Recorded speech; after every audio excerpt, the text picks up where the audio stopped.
Boa noite, boa noite. Hoje é 29 de junho e está no ar mais uma edição do programa Outubro. O motim do grupo Wagner, que se rebelou contra o exército russo e provocou uma das manifestações mais inesperadas da guerra da Ucrânia, trouxe à tona uma velha questão: o papel dos mercenários nas guerras e ocupações de territórios. Mercenários, como sabemos, são indivíduos que atuam em conflitos armados em troca de pagamento. Não são membros de forças armadas regulares de um país e geralmente operam de forma independente, recebendo por serviços militares e atuando em conflitos ao redor do mundo, onde forem necessários, onde quiserem pagar por isso. Por algum tempo, imaginou-se que esse tipo de atuação tenderia a desaparecer com a profissionalização dos exércitos e o fortalecimento da diplomacia. Mas não é isso que temos visto nas últimas décadas. Para tratar deste fenômeno e da sua importância no mundo de hoje, Opera Mundi recebe Rose Martins, graduada em Relações Internacionais pela Universidade Federal do Rio de Janeiro, mestra e doutoranda em Economia Política Internacional pela Universidade Federal do Rio de Janeiro. Rita Coitinho, socióloga e doutora em Geografia, autora do livro Entre Duas Américas, Estados Unidos ou América Latina, e especialista em assuntos de integração latino-americana. E Jones Manuel, historiador graduado pela Universidade Federal de Pernambuco, educador popular e comunicador digital. Em nome de Opera Mundi, eu cumprimento os três convidados e informo que faremos o possível para ler eventuais perguntas da audiência, com prioridade para aquelas que forem feitas por membros do nosso canal no YouTube ou que forem acompanhadas por contribuições via Superchat e Super Sticker. Vamos à primeira pergunta de hoje. O levante... Obrigado a todos vocês. Eu fico lendo aqui, eu me distraio um pouco, mas falta aquele cumprimento. Valeu pela presença. O levante do grupo Wagner jogou um holofote sobre grupos mercenários que atuam na guerra da Ucrânia, mas eles não agem apenas lá, e a rigor são apenas... o grupo Wagner é apenas uma das manifestações desse fenômeno. E em outros conflitos, hoje... Em que outros conflitos hoje vocês percebem a atuação relevante de grupos paramilitares que podem ser tratados como mercenários? Rose Martins. Boa noite, Haroldo, Jones, Rita, boa noite, audiência do Ópera. Agradeço mais uma vez o convite. Como você mesmo disse, Haroldo, esse não é um fenômeno novo, né? Tudo que está acontecendo na guerra da Ucrânia fica muito amplificado. E se tratando de Rússia e de tudo que precisa ser propagandeado em relação aos russos, não é à toa que virou um assunto. Atualmente, os Estados Unidos têm um grupo de mercenários. Só para deixar, acho que a gente vai entrar em outra questão sobre isso. A gente está falando aqui grupos de mercenários, mas esses países tratam como empresas de segurança privada, justamente para conseguirem essa atuação, né? Porque não é proibido, não é regulamentada a atuação de mercenários, inclusive pela ONU é proibido. Mas os Estados Unidos, por exemplo, tem o grupo Blackwater, que me parece que foi rebatizado para Academy, alguma coisa assim, que tem atuações principalmente no Iraque e no Afeganistão, né? Eu não sei dizer se nesses dois lugares atualmente tem grupos lá, esses grupos estão agindo lá. No Afeganistão eu acredito que não, né? Por causa da retirada total dos Estados Unidos, do conflito, inclusive das forças regulares. Acho que eles não têm mais atuação no Afeganistão a partir de agosto de 2021. Mas ainda há registros de que esses grupos atuem na África, principalmente na Líbia, de que esse grupo norte-americano ainda teria atuação. E é difícil fazer saber exatamente onde eles estão, justamente porque eles conseguem fugir um pouco da questão do direito internacional, do direito humanitário. Mas eu poderia dizer na Líbia, né, que aí seria esse grupo norte-americano, esse principal grupo norte-americano. E o grupo Wagner também atuou na Síria. E dizem que eles retiraram todos os homens da Síria quando começou a guerra da Ucrânia, mas isso não é confirmado, de que o Wagner estaria atuando, então, na Síria desde 2015. Eles foram fundados em 2014 e estariam atuando lá desde 2015, digamos assim, representando a Rússia na ajuda, no auxílio que a Rússia prestou ao Bashar al-Assad, né, numa guerra contra os rebeldes que, por sua vez, são financiados pelos Estados Unidos. Então, eu colocaria aqui essa atuação recente na Líbia, né, que há um problema muito sério na Líbia, que foi causado pelos Estados Unidos, inclusive, que esse grupo estaria lá, e o Wagner, até recentemente, estava atuando na Síria, na crise da Síria, que já passa, né, agora a situação, digamos, está relativamente melhor, mas a gente lembra que entre 2015 e 2017 ficou muito complexa a atuação no país e com a morte de muitos civis. Tá certo, obrigado, Rose. Rita. Boa noite, Haroldo, Jones e Rose, obrigada mais uma vez pelo convite. Boa noite também ao companheiro que fica aqui no bastidor e faz rodar o programa. José Igor. José Igor, não sabia se podia dizer o nome, vai que ele é secreto, né? Vai que ele é um mercenário do grupo Wagner atuando no ópera, então eu achei melhor evitar. De fato, como a Rose bem colocou, a questão dos mercenários é uma questão que já está colocada há bastante tempo. Na verdade, sempre houve mercenários nas guerras, né? Há uma redução do papel dos mercenários a partir da organização dos Estados Nacionais, a formação dos exércitos regulares nacionais, né? Mas a figura dos mercenários ela é antiga, inclusive no Brasil. Uma curiosidade histórica, a Armada Nacional Brasileira, que foi formada em 1822, ela foi comandada por um mercenário inglês, né, chamado Alexander Cochrane, né, um escocês, na verdade. E também teve um comandante inglês, um tal de John Grenfell, né, que comandou um navio, Brigada, isso, Maranhão, né, que acabou com o sítio de Belém, a resistência dos revoltosos que não queriam se juntar à independência do Dom Pedro.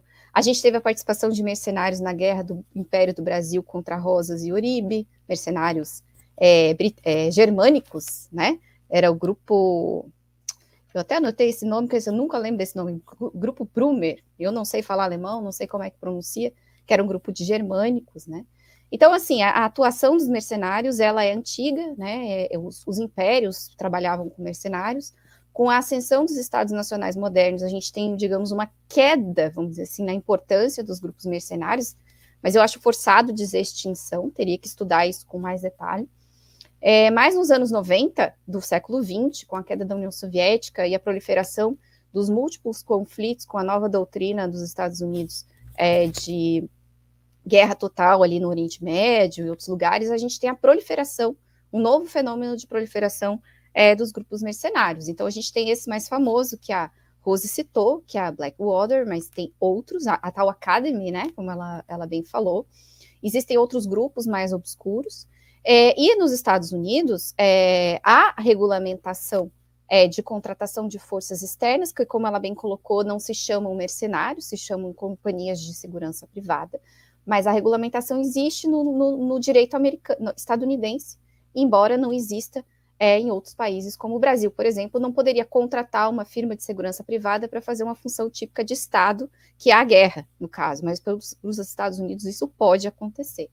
A Rose já citou, né, alguns países, eu juntaria aí nessa lista o Mali, deixa eu pensar, eu tinha até anotado aqui, assim, o Sudão tem notícia de atuação de grupos mercenários, a Síria, como ela já falou, o Mali, a República Centro-Africana, a gente tem uma série de locais onde a gente tem notícia da atuação desses mercenários, tanto de companhia estadunidense quanto do grupo Wagner. E só um dado a mais, que meu tempo já acabou, um dos países que mais exporta mercenários é a Colômbia, né, por conta da atuação de grupos paramilitares, com inclusive apoio dos Estados Unidos, né, tem ali a formação de um bom celeiro de mercenários que atuam nessas companhias. Tá certo. Antes de passar a palavra para o Jones Manuel, eu vou contar uma curiosidade sobre o Cochrane. o Cochrane também atuou na independência do Chile. E daí, em 1889, um navio chileno chamado Almirante Cochrane veio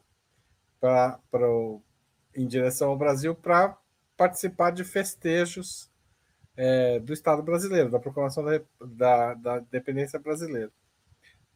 E no caminho, durante esse caminho, essa vinda deles, houve um golpe militar no Brasil e acabou o Império. E o navio Almirante Cochrane, que veio para festejos do Império, participou de festejos no período do Império e no período da República no Brasil.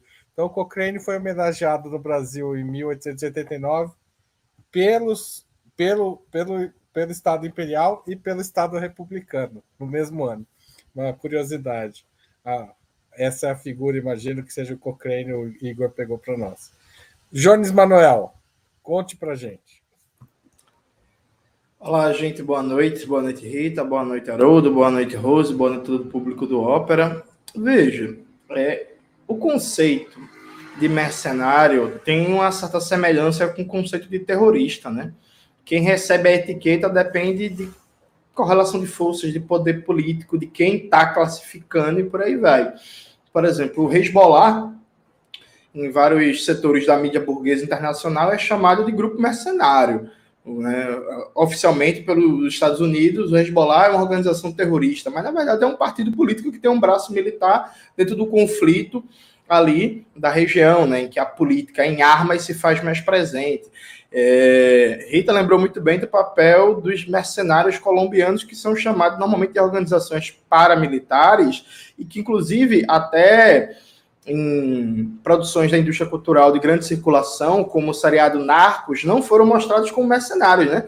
Foram mostrados ali como um grupo que se organizou, porque os traficantes são maus, eles estavam se defendendo dos traficantes. Aí depois entraram na política, meio que confusos, coitados, porque Pablo Escobar, não sei o quê.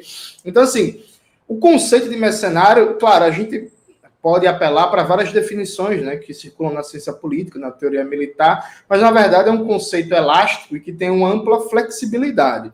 Nesse sentido, diria que dá para dizer que existem o uso de mercenários compreendido como uma força militar que não é parte de um exército regular nacional e que atua com maior flexibilidade de acordo com os determinantes de um Estado-nação, a gente vai achar isso meio que no mundo inteiro, né? Em maior ou menor medida, a depender da região que a gente esteja falando. Por exemplo, no Mali, em África, você tem várias atuações de grupos mercenários, né? Já foi colocado por Rose a Líbia, que é também um exemplo, o Oriente Médio, o Iraque, o Afeganistão.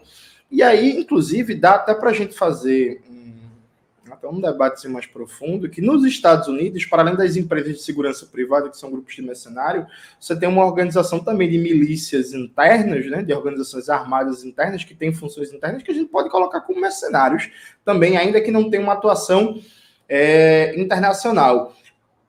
Sem negar o monopólio legítimo da violência, particularmente da violência na sua dimensão militar, há uma pulverização, né, do poder militar no mercado privado, como o Rita muito bem colocou, né, desde os anos 90, desde o final da União Soviética, e que se aprofunda com o processo de guerra ao terror, né, que turbina esse tipo de mercado que fica cada vez mais bilionário com B de bola. Obrigado, Jones. Rita, e depois para o resto da turma. O que as leis, o que o direito internacional diz sobre o uso de mercenários em conflitos entre países? Esqueci do som. Como a Rose bem colocou no começo, o direito internacional ele bane, né, o uso de mercenários. Então a gente tem, por exemplo, a convenção, uma convenção internacional contra o recrutamento, uso, financiamento e treinamento de mercenários, que foi aprovada no âmbito da Assembleia Geral da ONU em 1989, né, mas que só entrou em vigor em 2001, quando o 22º país depositou o instrumento de ratificação. e que atualmente só tem 35 signatários, portanto, é uma convenção com pouca adesão, né? Mas é uma convenção que já ali fala do banimento do uso de mercenários nos conflitos. E a gente tem um texto um pouco bem mais antigo do que esse, que tem mais adesões, que é uma das convenções de Genebra de 1949, que entra em vigor em 1977, que define no artigo 47 da convenção que os mercenários não terão direito, né, ao estatuto de combatente ou de prisioneiro de guerra, né? E essa convenção ela também traz as definições de que são mercenários, que são basicamente essas questões que o Jones já colocou antes, né? Que não faz parte de força regular, atua por dinheiro, né? Por bens materiais para si mesmo, não é nacional, digamos assim, do país que está no conflito, enfim, essas pessoas seriam definidas como mercenários e, portanto, não teriam os direitos assegurados no direito que regula a questão dos conflitos internacionais. Agora, isso, o capitalismo cria mecanismos, né? Então, o direito internacional, ele não admite o uso de mercenários, não, mas isso aqui, a Blackwater não é uma companhia de mercenários, na verdade, é uma empresa de segurança privada, né? E aí os países assinam contratos com essas empresas de segurança privada, meio que terceirizando, vamos dizer assim, serviços que seriam dos seus estados nacionais. Na verdade, o grande fenômeno é a privatização da segurança, e eu acho que a privatização da segurança ela está em todas as áreas, não só na área internacional, mas na área interna aos países. Hoje, cada vez mais, no próprio Brasil, a gente vê a proliferação de empresas de vigilância privada. Normalmente os seus dirigentes são oriundos, aposentados ou, enfim, demitidos, exonerados de segurança pública, né, ou forças armadas, e esse é um fenômeno internacional. Essas companhias que prestam serviço internacional normalmente são dirigidas por quadros que antes estavam nas forças regulares e, portanto, conhecem os mecanismos da guerra e armamentos, enfim. Obrigado, Rita. Ô, Jones, se é proibido, por que estamos vendo uma renovação desse instituto nos últimos anos, na sua avaliação? Veja, há um clássico debate, né, na teoria política sobre o direito à exceção, né? Quem tem o poder de decretar exceção no âmbito do direito. Um debate que envolve muito, por exemplo, o filósofo alemão nazista Carl Schmitt, depois pega outros pensadores e tal. Para o direito internacional, acho que é isso que a Rita falou, enfim, é proibido, mas tem um bocado de coisa que é proibido no direito internacional e que, por exemplo, os Estados Unidos fazem. E, como diria o famoso meme, né, nada acontece feijoada. Né? Então, os Estados Unidos fazem, a França faz, países da União Europeia faz, enfim, e é isso. Eu acho que há, inclusive, um debate do Domênico Lossurdo, que é bem polêmico para alguns setores. O Domênico Lossurdo defende que um dos aspectos centrais da luta dos comunistas é um verdadeiro padrão de universalidade no direito internacional para reduzir a capacidade de arbítrio do imperialismo. Ou seja, a gente deve levar a sério as regras do direito internacional e lutar por uma verdadeira aplicação, acabando com esse direito da discricionalidade que os Estados Unidos exercem no mundo, né? Por exemplo. Mas na prática eu acho que é isso. Você tem um processo de regulação que não é cumprido. As principais instituições chamadas internacionais, na verdade, não são internacionais, né? São instituições controladas pelos Estados Unidos, em nome do tal Ocidente, e desde uma perspectiva de vista, inclusive, desde um ponto de vista do debate acadêmico, do debate político, da indústria cultural, é um controle também de qualificar o que é violação ou não do direito internacional, ao ponto de, quando começou a guerra da Rússia, esse negócio que a gente não aguenta mais, né, porque está falando da Ucrânia, de Rússia direto, mas quando começou a guerra da Rússia, um bocado de jornalista e não sei o que foi falar que foi a primeira vez que, desde a Segunda Guerra Mundial, que um país invadiu o outro, de maneira soberana, assim, sabe? Tipo, isso circulou. Eu lembro que, na época, aquele pessoal do Globo News estava tendo uma síncope, né? Virou todo mundo ucraniano, todo mundo parente do Shevchenko lá. Não, é a primeira vez na Europa, desde a Segunda Guerra Mundial, que um país europeu é invadido. Aí você fica assim, peraí, pô, sabe? Tipo, como assim? E é isso, ninguém, sabe? Se cria uma noção que é isso. A Rússia está violando o direito internacional, a regulamentação da ONU, por aí vai. É verdade. Assim como todo mês os Estados Unidos está violando, assim como a França também está violando nas suas ações no norte da África, assim como Israel viola. Na verdade, vamos ser sinceros aqui, desde o fim da União Soviética, o direito internacional e os fóruns multilaterais internacionais como a ONU servem muito mais de um padrão de referência para ser usado de maneira instrumental do que qualquer outra coisa, né? Poder efetivo de regulamentar as relações internacionais não está posto. Dizem que vai mudar com esse tal de mundo multipolar, né? Eu tenho lá minhas dúvidas, mas isso é outro assunto. Tá certo. Rose Martins, entra aí nessa discussão. Eu gostei que o Jones chamou essa discussão para o direito internacional, porque eu brinco com os meus colegas, porque eu fiz relações internacionais, que eu brinco que se eu não posso falar o que eu acho do direito internacional, senão nem o Cristiano Zanin, quando era advogado, me tirava da cadeia.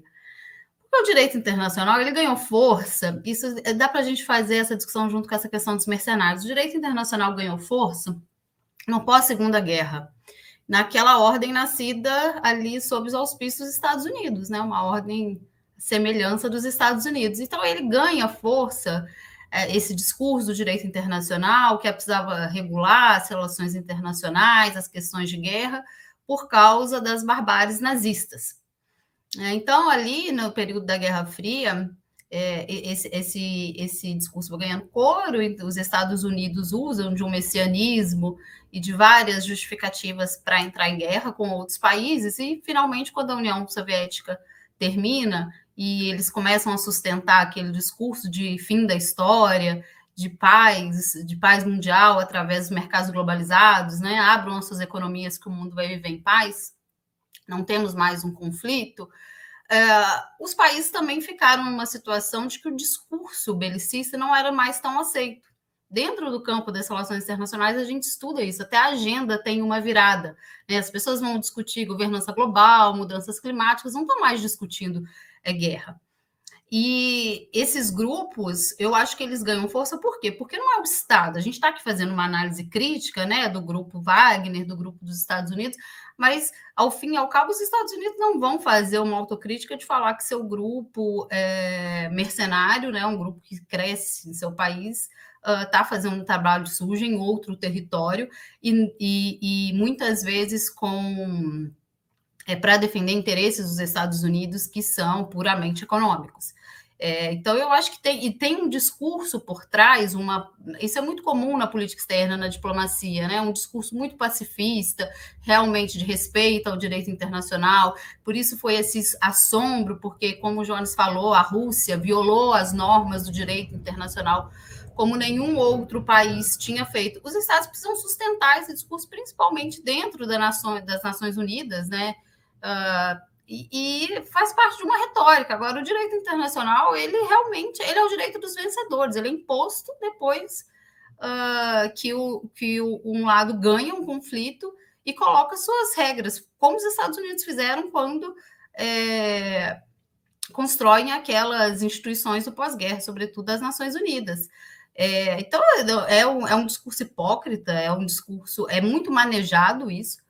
O direito internacional ele vale de acordo com a região. Se a gente for olhar o que aconteceu no Kosovo, aí a gente vai discutir se o direito internacional vale ou não. Se a gente for olhar o que aconteceu no Donbas, a gente vai discutir se o direito internacional vale ou não. É de acordo com o freguês.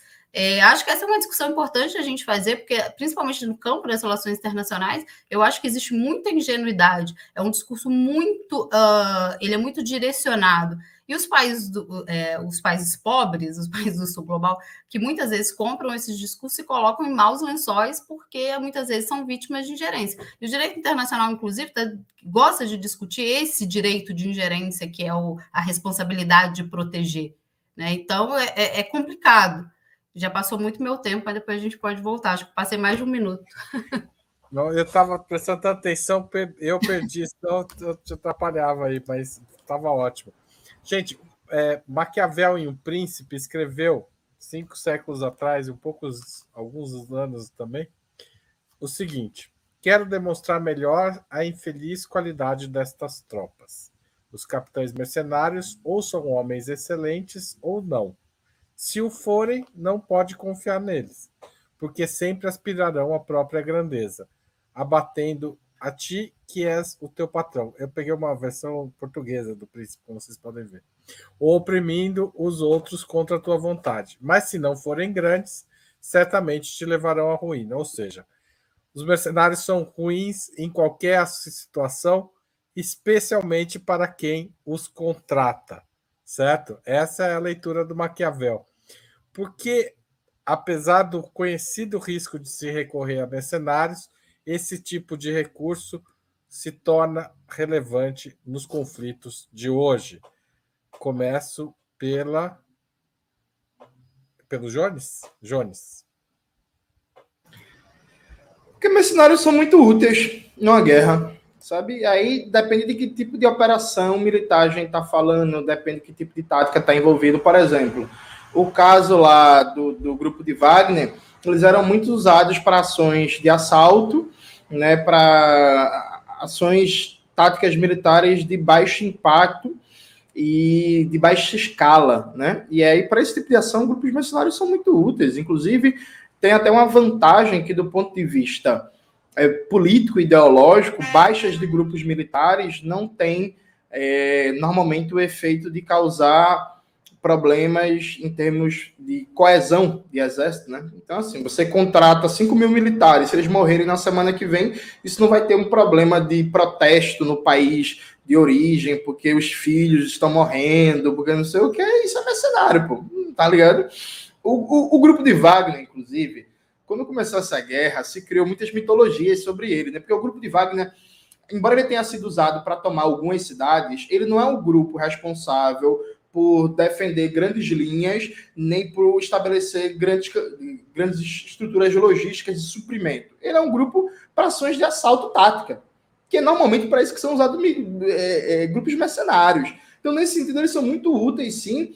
E por exemplo, a guerra, ela tem várias funções, né? Não necessariamente é uma guerra de ocupação, não necessariamente é uma guerra de destroçar o inimigo. Então, por exemplo, os Estados Unidos usaram mercenários na Nicarágua, né, contra o processo revolucionário na época, com o objetivo de basicamente desgastar o governo, prejudicar a economia, criar um clima de instabilidade, criar um clima de medo, e foi muito útil. Foi tão útil, inclusive, que eles conseguiram derrotar a Revolução Nicaragüense, e o que veio depois enfim, a gente pode debater N coisas, se o governo é de centro-esquerda, se é de centro, se é progressista ainda, mas assim, a Revolução Nicaragüense, como um projeto de transformação radical, ele foi derrotado, né? Então, eu acho que depende muito de para que você vai usar mercenários, mas os mercenários são úteis, sabe? Não tenha dúvida disso, assim. Eles não são úteis, por exemplo, majoritariamente em casos de operações internas. Então, todo governo que tendencialmente recorre a mercenários para fazer operações de segurança interna cria problemas para si mesmo, com a tendência de autonomização dessas forças e disputa de interesses próprios, que acaba se chocando com o aparato militar interno. Mas para operações em territórios alheios são bastante úteis e vão continuar sendo usados aí por muitos anos, né? Porque, enfim... Quando houver a guerra, haverá mercenários, você acha? Você tem várias vantagens logísticas, políticas e ideológicas no uso de mercenário, em comparação com exércitos nacionais em alguns tipos de operação militar específica. Rose. Eu acho, concordo com o Maquiavel, que é um risco, né? E os russos estão vendo isso. Agora, eu acho que é o seguinte, o Jonas já falou um pouco isso, concordo muito com o que ele disse.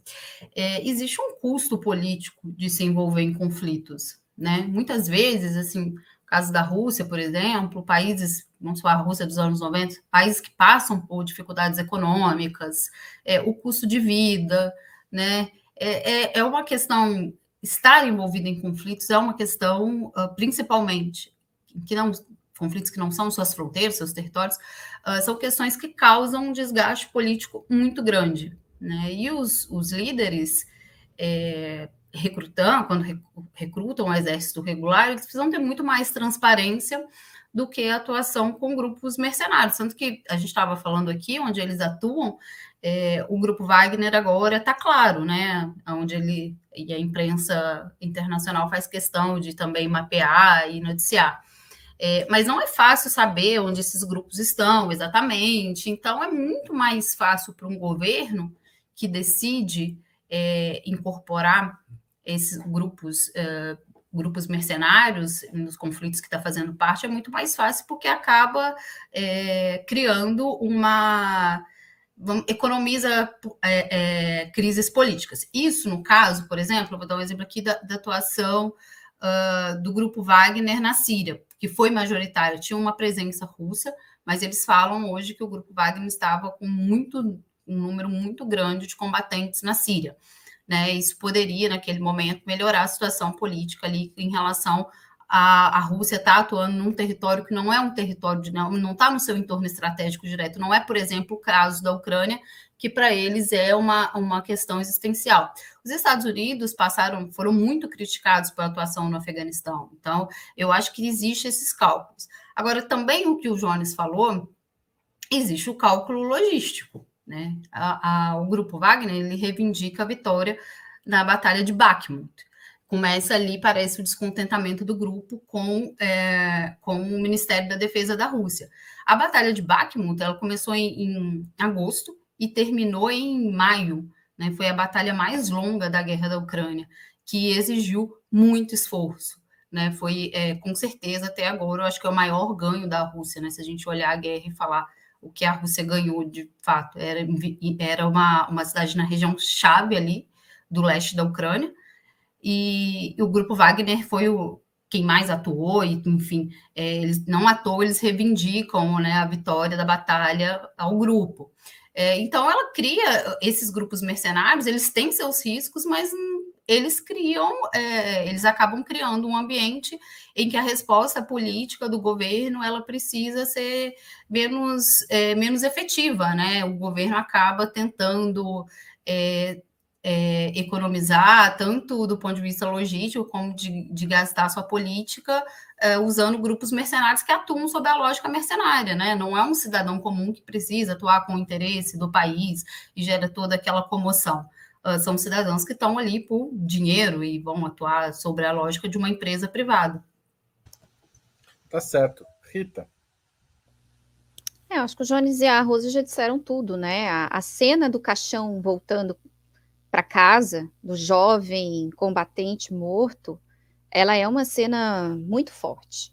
Ela é a cena que causa comoção das famílias, né, e dos amigos daquele combatente morto. Então, quanto mais caixões de nacionais chegam, mais enfraquecida fica a imagem do país que se envolveu numa guerra, e ainda mais no caso dos Estados Unidos, guerras muito longe de suas fronteiras, né? As guerras que os Estados Unidos se envolveram dos anos 90 para cá, aliás, né, desde o pós-Segunda Guerra Mundial, aliás, desde a Segunda Guerra Mundial, nunca foram nas suas fronteiras, né? São guerras onde seus soldados foram enviados para países muito distantes. E o descontentamento da população estadunidense, quando começam a chegar os mortos, ele é importante na formação de um caldo cultural que vai levar à crise de apoio da população a essas guerras, né? O Vietnã é o maior exemplo desse, mas o próprio Afeganistão e o próprio Iraque, especialmente o Iraque, a questão dos mortos nacionais, ela foi muito importante para a perda de apoio do povo estadunidense. Então, com certeza, o uso de forças de pessoas que ninguém quer saber quem são, né? Porque essas pessoas rompem os laços com suas famílias quando se atiram nessa vida de serem mercenários, eles não causam nenhuma comoção. Então, esse é um ponto central. E eles, né, tocaram nisso muito bem. Agora, a questão do dinheiro que isso faz, eu também creio que é um ponto central. A guerra é um grande negócio, né? É um grande negócio para a indústria armamentista e é um grande negócio para os proprietários dessas empresas. Né? Custa essa logística toda que esses grupos substituem as forças regulares para fazer, quanto custa para os governos nacionais? Eu não faço, né, esses orçamentos nós nunca teremos acesso, né? Mas com certeza há um enriquecimento fabuloso de ex-oficiais, não existem, até onde eu sei, do que eu pude pesquisar, grupos de mercenários grandes, de grande porte, que não tenham a participação de figuras que já atuaram nos estados nacionais antes, como militares de carreira, né? Que são grupos de interesse, são lobbies muito fortes dentro dos seus países, né? Então, a regulamentação, por exemplo, dessas empresas privadas para fazer funções típicas de Estado, no caso dos Estados Unidos, ela teve um lobby muito importante de ex-integrantes das Forças Armadas. Então, é aquilo que a gente comentou no começo, né? O ápice da privatização aí do uso das forças de segurança pública. Só uma coisa, assim, um último comentário nos meus últimos segundos. O problema disso é quando você usa essas forças na sua fronteira, que foi o que aconteceu com a Rússia. Aí a coisa fica um pouco mais complicada, porque eles não têm compromisso com a segurança do povo russo, e aí fazem esse tipo de ameaça, né? Exato. Antes da gente continuar, eu queria pedir a contribuição financeira de você que está assistindo a este programa para a Opera Mundi. Há 6 formas de fazê-lo. A primeira é a assinatura solidária em operamundi.com.br/apoio. A segunda é se tornar membro pagante de nosso canal no YouTube. Tem um botão escrito Seja Membro. Se você estiver assistindo essa plataforma, clica nele e escolha quanto você quer pagar por mês. A terceira forma é contribuir com um super chat ou super sticker durante essa transmissão.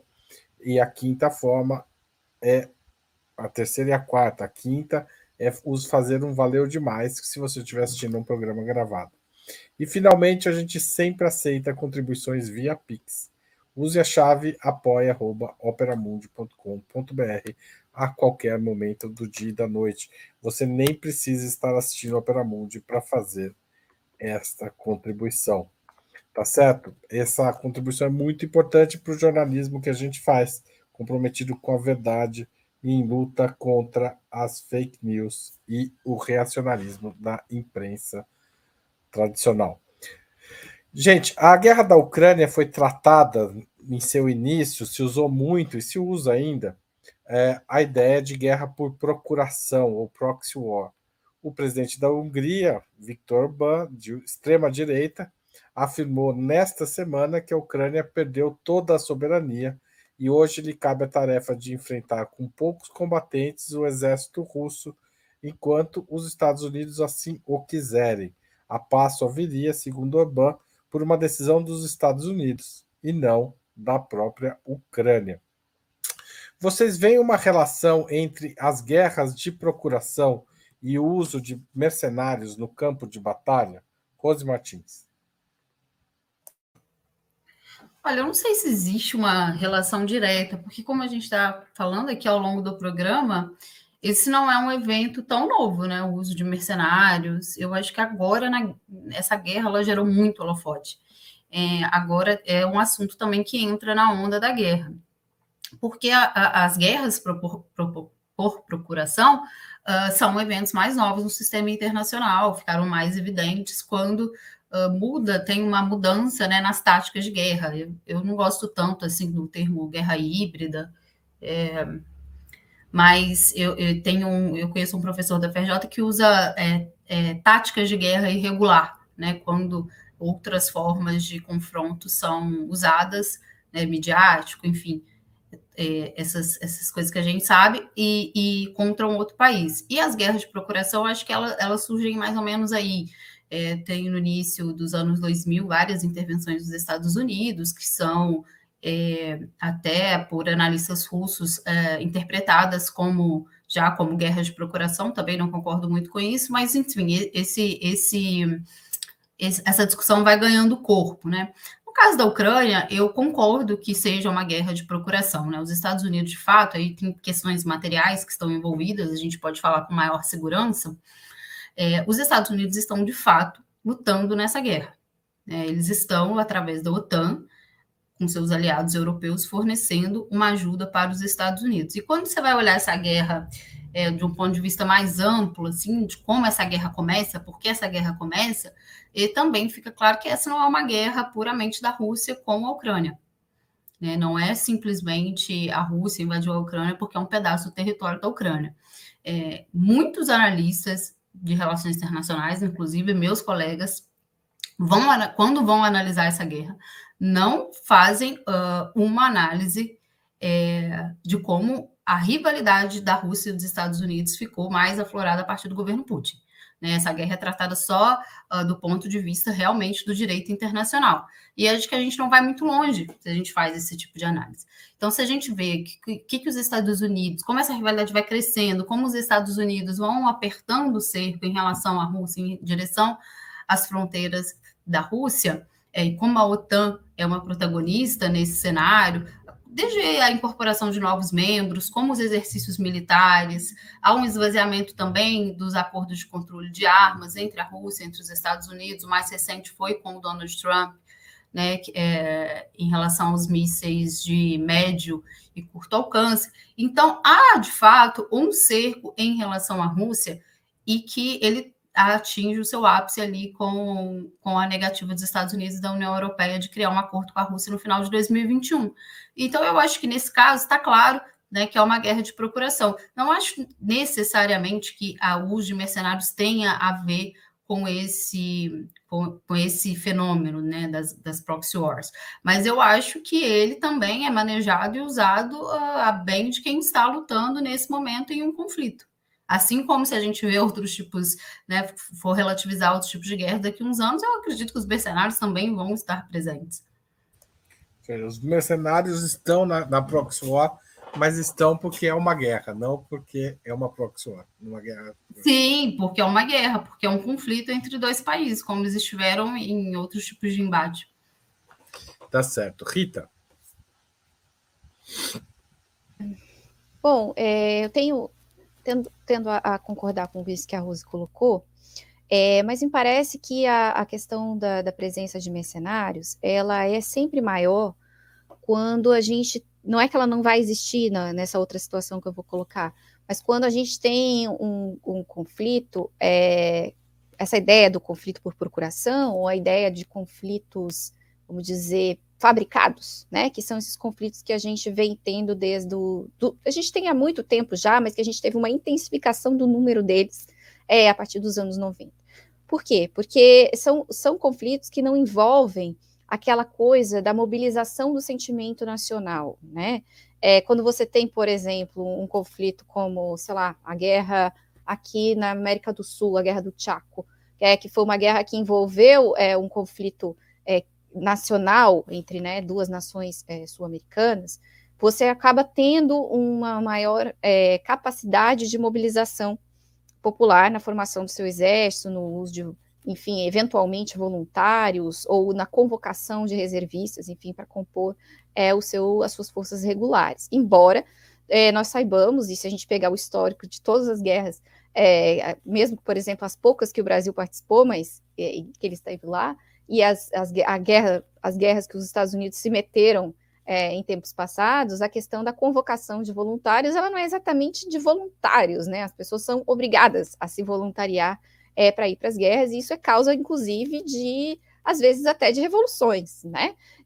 As pessoas não querem, eventualmente, se lutar, ou aceitam lutar por um determinado tempo, e quando a guerra se complica, e parece que não vai mais ter fim, as pessoas se cansam, e começa a haver insatisfação popular, e, eventualmente, até governos são derrubados. Então, me parece que os mercenários, eles surgem como trunfo nesses momentos, né? E muitas vezes os países preferem já atuar por meio de mercenários, porque, de fato, não há nenhuma possibilidade de haver um esforço de guerra, por exemplo, para fazer uma guerra longe das suas fronteiras. Até os Estados Unidos oferece para os seus jovens, você vai lá, né, para o Iraque, se você sobreviver, você vai ter estudo superior, vai ter alguma coisa assim, muitos vão, mas chega uma hora que as pessoas param de aceitar. Aí o mercenário acaba resolvendo, vamos dizer, essa questão óbvia, que é a questão do material humano, né, para fazer uma guerra. Então, porém, os mercenários, eu queria dizer, apesar de tudo, né, desse uso, eles não substituem as forças regulares, e acho que isso é muito importante para a gente entender a questão da guerra da Rússia ali, da Ucrânia, essa batalha de Bakhmut, onde de fato morreram muitos integrantes do grupo Wagner, ela não teria sido vitoriosa sem a logística, a força aérea russa, enfim, porque a parte aérea, quem opera são as forças regulares russas, né? E os russos sabem disso, inclusive as forças do exército regular russo são muito superiores ao grupo Wagner, até por isso que foi risível aí as pessoas dizendo, agora o Putin vai cair porque o grupo Wagner se rebelou, e assim, o grupo Wagner não teria a menor condição de enfrentar as forças regulares russas, especialmente porque não conta com essa logística, né, da força aérea. Já passei do tempo para variar. Não, mas não passou muito, tudo bem. Jones Manuel. Veja, como já foi dito, não existe uma relação necessária, né? Mas nessa guerra em particular, uma guerra por procuração não significa necessariamente um envolvimento de mercenários, mas nessa guerra em particular, o objetivo da guerra, veja, não existe possibilidade de uma vitória militar da Ucrânia, no sentido de que a Ucrânia vai repelir totalmente as forças russas. Ponto. Qual é o objetivo dessa guerra? É um desgaste permanente, uma pressão contra a Rússia, desde a perspectiva dos Estados Unidos. Então, a função política da guerra, né, porque assim, a guerra é sempre subordinada a uma certa estratégia política. A função política dessa guerra é provocar o efeito que teve o Afeganistão na antiga União Soviética. O básico da ideia é essa. Nesse sentido, esse é um tipo de guerra que acaba chamando mais o uso de mercenários, porque a mobilização nacional do exército nacional ucraniano, do corpo nacional, da defesa da pátria ucraniana, ela não tem muita importância na continuidade da guerra, já que o comando político estratégico da guerra não é o Zelensky, né? É o governo dos Estados Unidos. Quem vai decidir quando a guerra continua ou acaba desde uma perspectiva do lado ucraniano não é a Ucrânia, é os Estados Unidos, a tal ponto que, inclusive, veja, desde uma perspectiva militar, já saíram, os dados são imprecisos, né? Mas muitas fontes falam em 10 milhões de ucranianos que já saíram do país. Isso desde uma perspectiva militar seria uma tragédia, né? Você pensa assim, um país que está se defendendo da invasão. A Ucrânia, até o começo da guerra, tinha 43 milhões de habitantes. Aí quer dizer que tinha 43 milhões de habitantes. Sai 10 milhões do país, isso é uma tragédia. Tipo assim, a retaguarda do país está indo embora.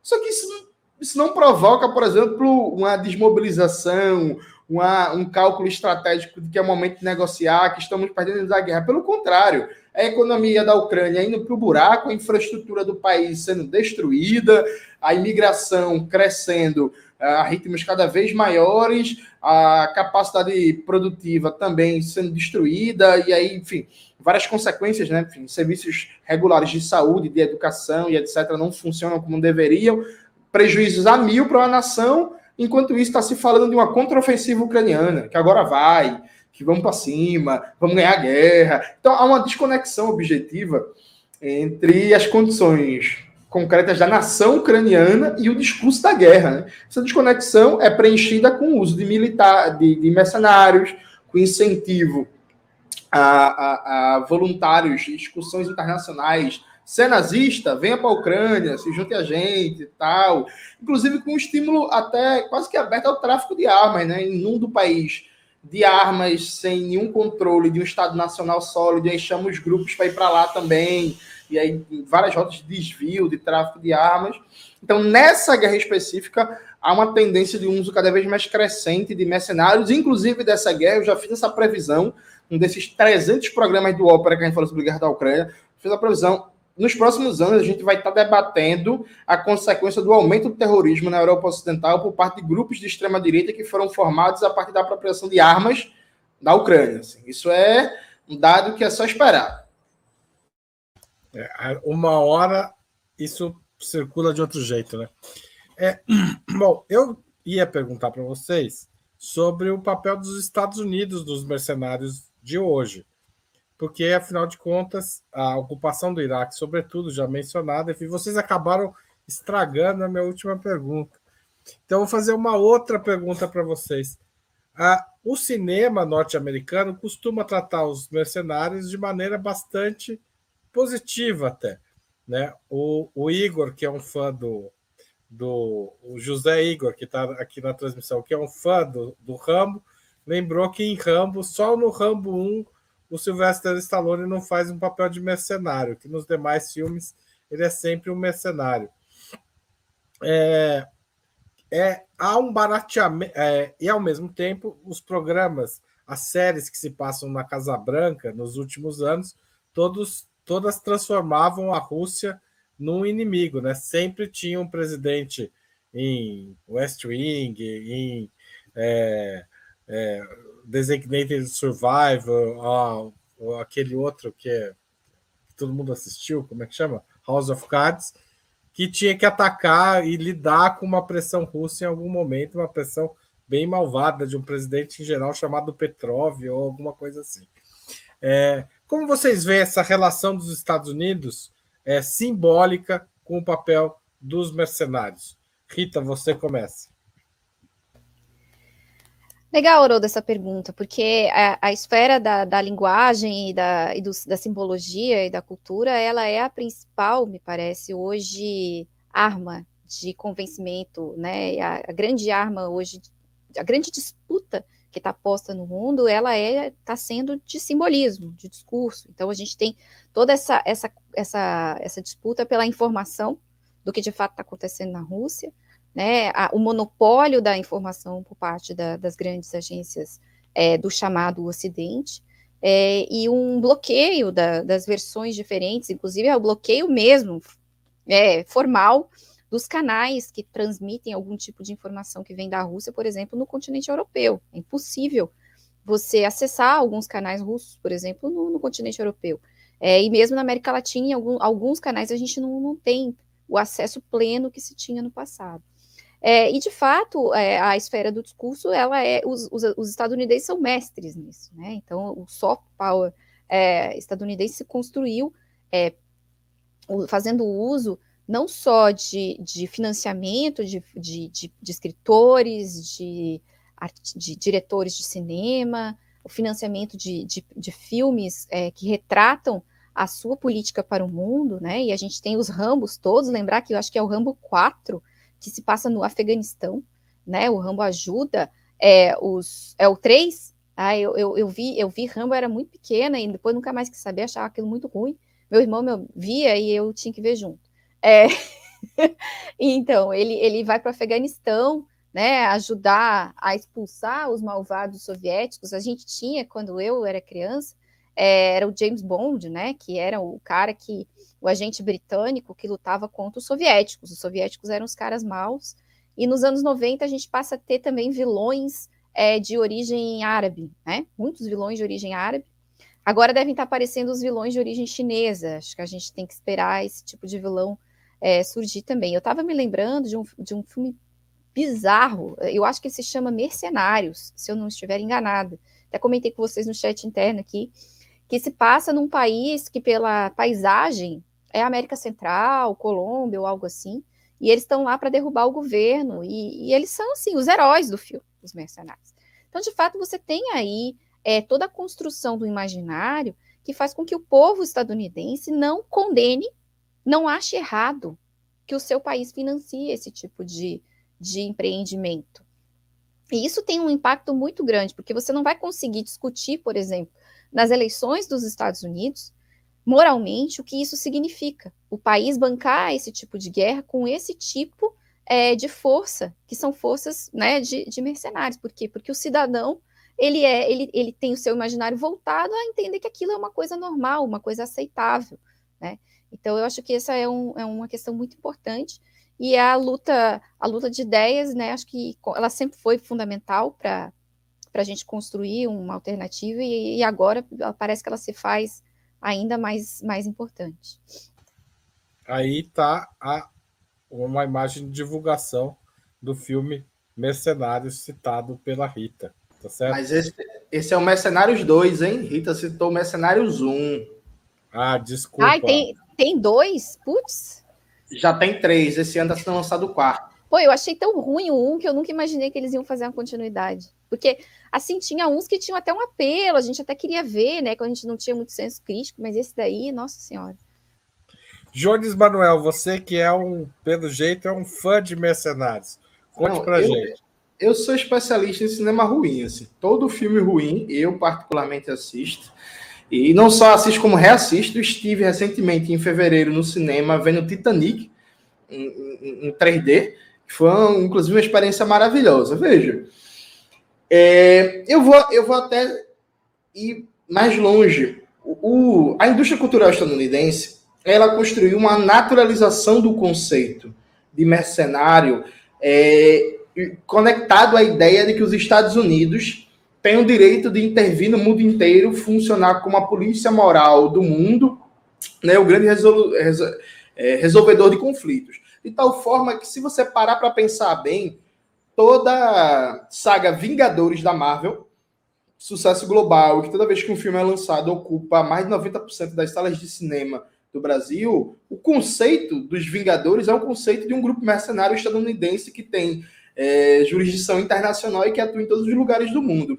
Assim como outro filme, outra franquia de muito sucesso, Velozes e Furiosos, né? Porque até o filme 3, eles eram ladrões de peças de carro e faziam racha. A partir do 4º filme, eles viram agentes internacionais, né, com superpoderes. E toda a franquia Velozes e Furiosos, a partir do filme 4, também é isso. São mercenários, na prática.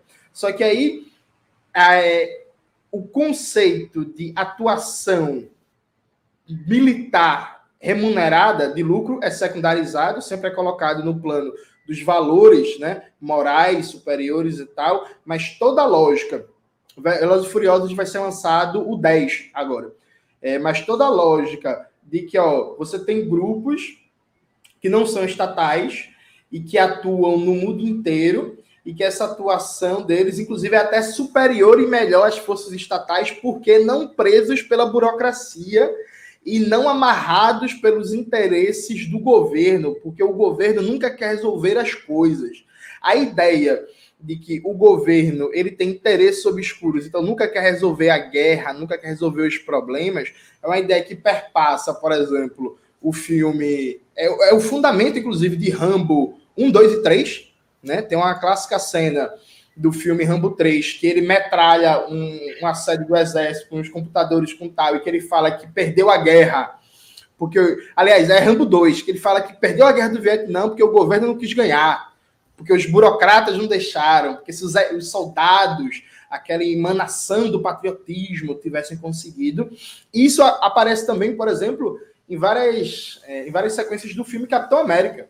Se vocês pararem para pensar, o Capitão América 2, Soldado Invernal, esse diálogo do soldado puro, guerreiro, corajoso, altruísta, que é impedido pela burocracia, ele está onipresente no discurso da indústria cultural estadunidense. Eu me empolgo, eu vejo esses filmes todinhos, né? Eu poderia dar vários outros exemplos, porque é justamente isso, se constrói uma subjetividade, que isso que Rita falou é muito bom. É a tal grau naturalizado isso, que, por exemplo, o caso da Academic, o antigo Black Walters, o que gerou debate não foi tanto o uso em si de mercenários, foi o volume de contratos bilionários. Foi muito mais um debate sobre corrupção, tipo assim, peraí, os contratos são muito grandes, e um contrato era 10 bilhões, sabe, de dólares, foi muito mais um debate sobre corrupção do que o uso em si do governo dos Estados Unidos usar bilionários. Inclusive, só para finalizar, uma dica cultural, tem um filme que é Cães de Guerra, que é muito bom, que fala, inclusive, sobre esse aspecto de privatização da guerra, não tanto no aspecto da ação militar, mas no aspecto da logística, de como existe todo o mercado de privatização da logística da guerra. Cães de Guerra é um filme muito bom, recomendo. Cães de Guerra dos anos 90 ou é recente? Recente. Atual. Faz uns 3, 4 anos. Tá bom. Eu queria lançar aqui a hashtag Jones Manuel no Choque de Cultura, tá certo, gente? Precisamos disso lá, tá? Podem começar que a gente vai colocar ele lá. Rose Martins, vamos encerrar aqui a nossa noitada com a sua opinião sobre o papel simbólico os mercenários no mundo da simbologia. Olha, eu não tenho conhecimento igual o Jones, né, que acabou de dar uma aula aí, e a Rita também citou vários filmes. Eu não tenho essa bagagem cultural aí para falar individualmente, mas eu acho que tanto a Rita como o João chamaram a atenção para a naturalização, e eu acho que isso é importante extrair essa lição, a naturalização das intervenções americanas a nível do indivíduo, né? Tanto o Estado norte-americano pode com essas forças regulares, isso é passado, essa é a mensagem dos filmes, o Estado, com suas forças regulares, podem intervir em outro país, seja lá com qual justificativa, quanto os indivíduos, né? Eles podem sair por aí fazendo justiça da forma que acham melhor. Eu só queria chamar a atenção, meu reloginho está até parado, não vou usar meu tempo todo. Agora... voltou. O José Igor está te defendendo aí, não, mas não, em relação a essa questão, essa naturalização da intervenção em outros países, tem também, o Arthur falou um pouco disso, essa mensagem que precisa passar do inimigo, né? Eu estudei essa projeção geopolítica da Rússia e tem muitos autores que usam um termo que chama russofobia, que perdeu muito sentido na guerra, foi esvaziado politicamente, porque não é preconceito com literatura russa, com a música russa, com os esportistas russos, mas a ideia de que precisa ser passada para as populações um medo dos russos, muitas vezes até para justificar políticas de maior gasto militar, e o russo é sempre retratado como mafioso, como perigoso, tanto os cidadãos russos em particular, como o governo russo, né? Tudo que a gente vê falar que o Vladimir Putin envenena seus opositores, tudo é muito exotizado. E eu acho que isso também é passado através do cinema norte-americano, não somente através da mídia, que eu acho que é a principal... o discurso político e o discurso midiático juntam num esforço para passar isso para países do mundo inteiro. E a gente viu aqui no Brasil, né? De repente, tinha um restaurante em São Paulo proibindo o estrogonofe. Porque os russos são vistos assim como extremamente perigosos. E as manifestações, elas são geralmente culturais, mas é um discurso político que também está presente. Tem uma série que eu assisti que chama Orange is the New Black, que passa numa penitenciária dos Estados Unidos e que a russa, na série, é tratada de forma muito caricata, também ligada à máfia, a cena que aparece a personagem, eles estão sempre no fundo de uma loja, conversando muito baixo, parecem uns homens assim que não dá para saber, sempre com aquele sotaque. Então, isso é realmente muito intencional e é uma parte da propaganda, né? Tanto essa questão de que até o indivíduo norte-americano ele é natural que ele faça intervenções em outros países, como as forças regulares dos Estados Unidos, e que esse inimigo sempre aparece. Existe um inimigo, ele precisa aparecer de forma muito caricata e quando não é extremamente caricata, é extremamente perigoso. Tá certo, gente. Obrigado. Achei que o papo acabou super bem. Foi muitas dicas. Se o pessoal quiser agora desligar o YouTube e passar a noite assistindo filme de guerra, tem uma lista completa aqui. Valeu. Vamos fazer um episódio sobre filme. Vamos fazer um episódio sobre filme. É melhor, eu me empolgo mais do que falar de Ucrânia. Eu não gosto de Ucrânia, mas eu gosto de filme. Tá certo, já tá reivindicado aqui. Vamos pôr você aqui para falar de cinema. Tá só quero dizer que os filmes que eu citei são muito ruins, tá? Depois não venham me dizer que eu falei para ver o filme e era uma porcaria, porque são uma porcaria. Eu só dei de exemplo. Mas é o que o Jones falou, são filmes ruins, mas que trazem muita informação. Não, só estou me defendendo, né? Depois o pessoal fica, aquela lá só indica filme ruim. Não, o filme é ruim mesmo. O assunto puxa o filme ruim. E as pessoas... Tchau, gente. Valeu, José Igor. Valeu, Rose, Rita. Tchau, obrigada. Tchau.